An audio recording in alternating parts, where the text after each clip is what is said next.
Have you ever had money show up through a door that you didn't even know existed? Welcome to Tools to Manifest Your Dream Life with myself, Glenise Hughes.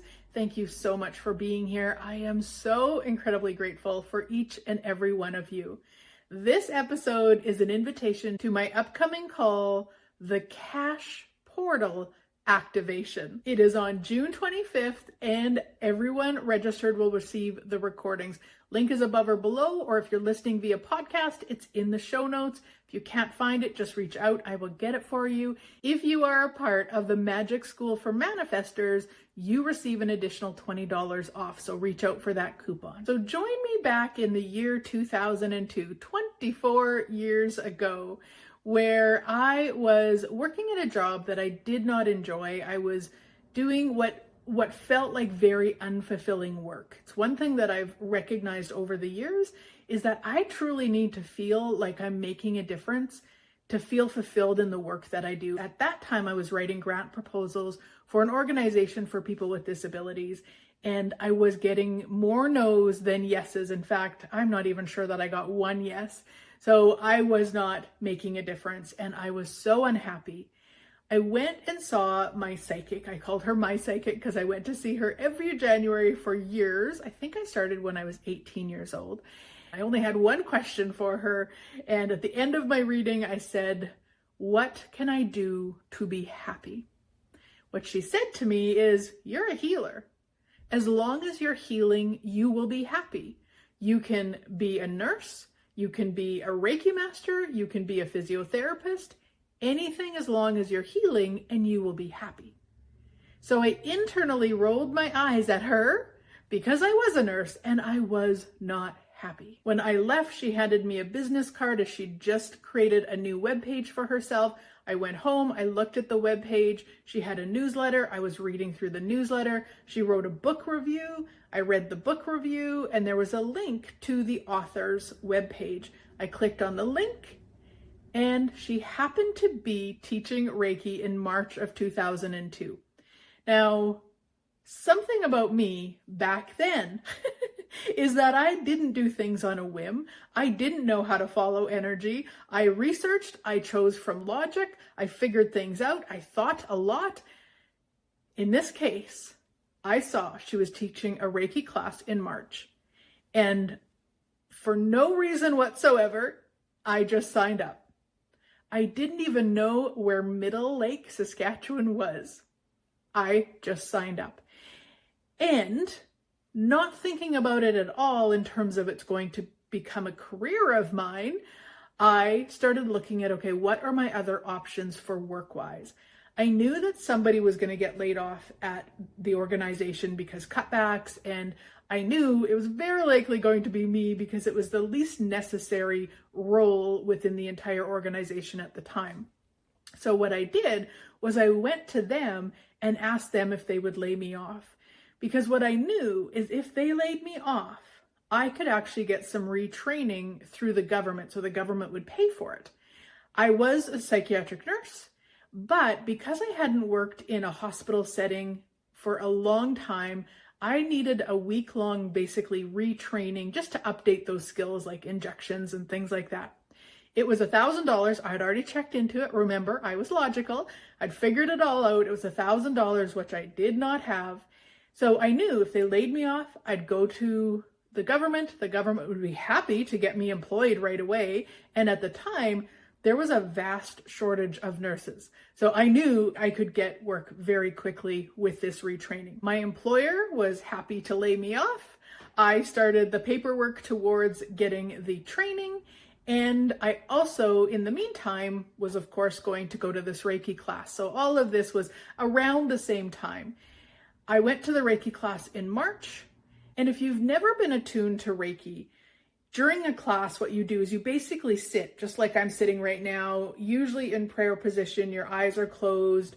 The instructor walks you through how to stay present.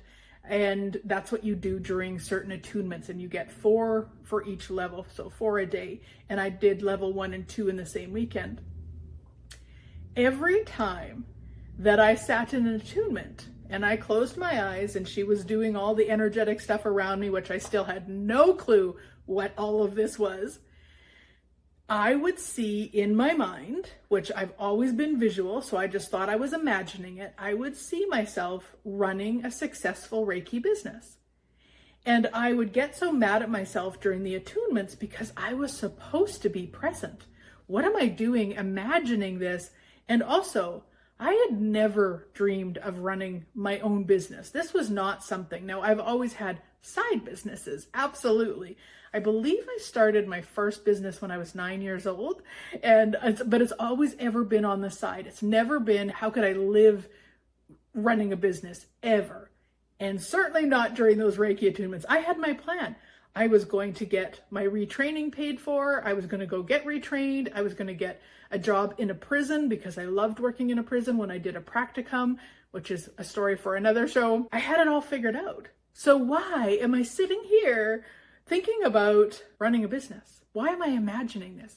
So this continued to occur through all 8 of the attunements during that weekend. In the workshop, I never asked about what I was seeing because, again, I just thought I was imagining it. I had no clue that I was actually clairvoyant, which is psychic seeing. I could see the future.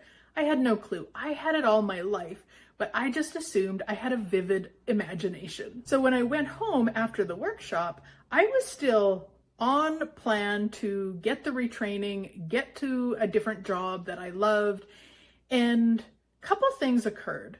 One, which at the time, I can tell you, I'm not sure I've ever been so mad in my life. I was officially unemployed. I went to the government. I said, here is the $1,000 training for the week so I can get retrained and get back into the workforce.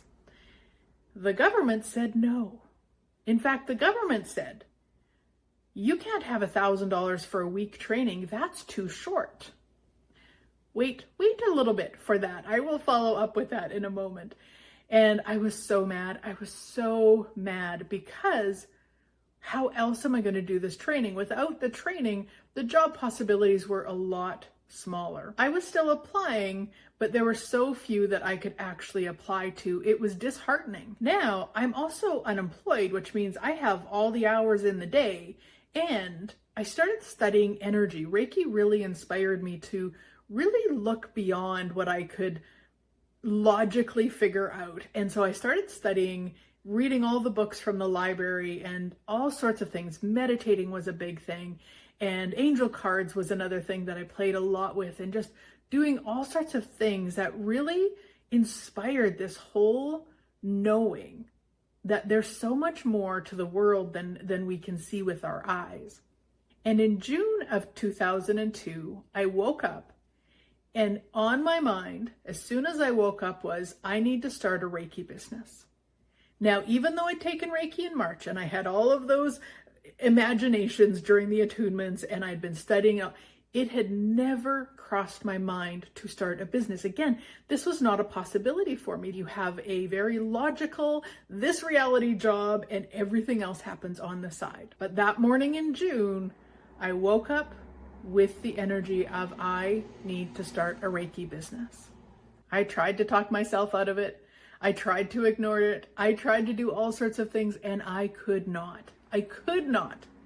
Now, I knew that just Reiki alone wasn't going to be enough of a business because not a lot of people, especially where I was living at the time, even knew what Reiki was. So I thought I need something that would fit with it, that would maybe work with people who were more logical, like myself. And I remembered when I was in college, I actually went and saw a therapist, and she used guided visualization as a way to change different things that were going on for me and my responses to things. And I loved it. I absolutely loved it. So I started Googling guided visualizations, what took me to clinical hypnotherapy, which took me to a class that was going to be $2,500 for a weekend. A weekend training, $2,500. Now, remember when the government wouldn't pay the $1,000 for a week training? I went back to the government and I said, here's this weekend training, 2-day training, basically, for $2,500. They signed a check. And I realized that when they said no about the week-long training for $1,000, it had nothing to do with this reality. I knew then, because of all the studying I'd been doing, all the connecting with my energetic team, all of that, that it was them really guiding me and supporting me and showing me the path that was going to create what I really truly desired, but had no clue that it was even possible.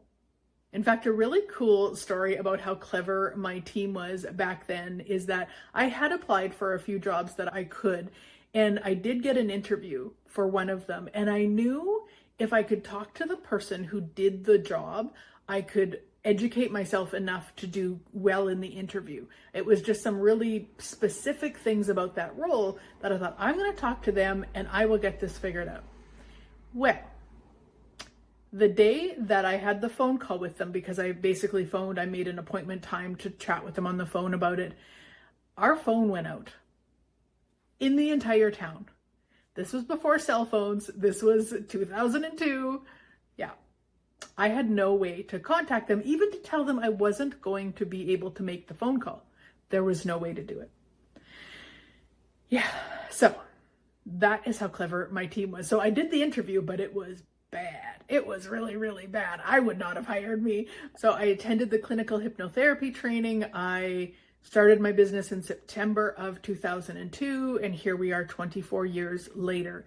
And this for me is a door for money to come in that I didn't even know existed. So yes, of course, I know about side hustles, so to speak, and businesses, but for myself, that was never truly a possibility. It was never in my world. And through the grace of all things magic, this is what occurred. This is where it got me. And yes, did I have to, in terms of not being able to make that phone call that day to do well at that interview, did my energetic team have to step in and stop me at times? Absolutely. And I'm so grateful. I'm so, so grateful. So maybe a long way to share how that cash portal opened for me and how I, again, maybe had to be pushed into it a little bit, but I was willing to be pushed into it. This is what I want to talk about during the cash activation portal, is really allowing yourself to be directed, or sometimes pushed, or sometimes maybe even kicked, and maybe sometimes really lightly supported in certain ways, but really allowing all of the different doorways, all of the different portals, all the different ways that cash could show up, so that we get out of the space of it can only show up the way that I think it will, because we really limit the energy of possibilities. We really limit the universe when we decide how money can show up, the right way and the wrong way, and the good way and the bad way.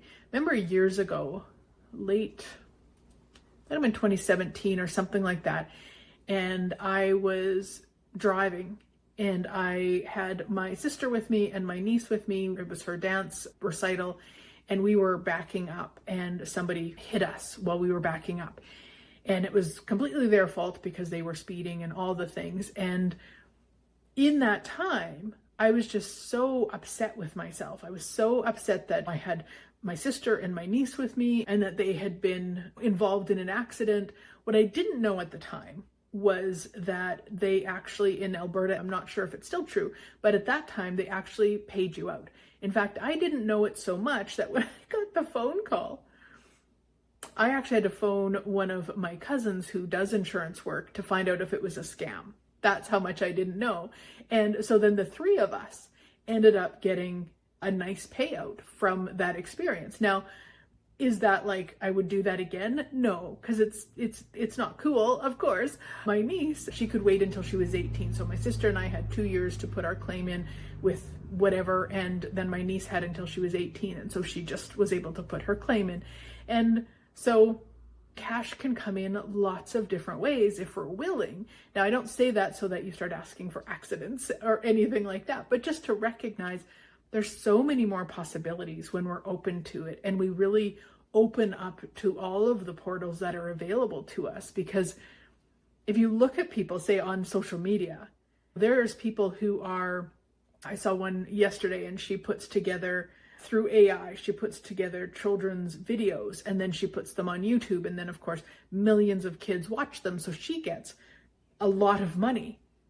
that's a portal that until I saw that video, I didn't even know was a thing. I understand YouTube, obviously, but not that other piece of like going on AI and creating it and just putting it, and then like, wow, how cool is it that there's so many more portals nowadays compared to what used to be? And maybe not even what used to be. Maybe I'm more open to it as I say that. I'm like, maybe it isn't what used to be. So anyway, that is what the cash activation portal will be all about, is really energetically tapping you into those portals and clearing the blocks from my example of not ever considering having a business to going, yeah, actually, this would be cool. This would be fun. And I'm so grateful for these past 24 years. And I don't say it like that because it's been easy and just every step has been magical, because that's a lie, but it's been incredible. And I'm so incredibly grateful.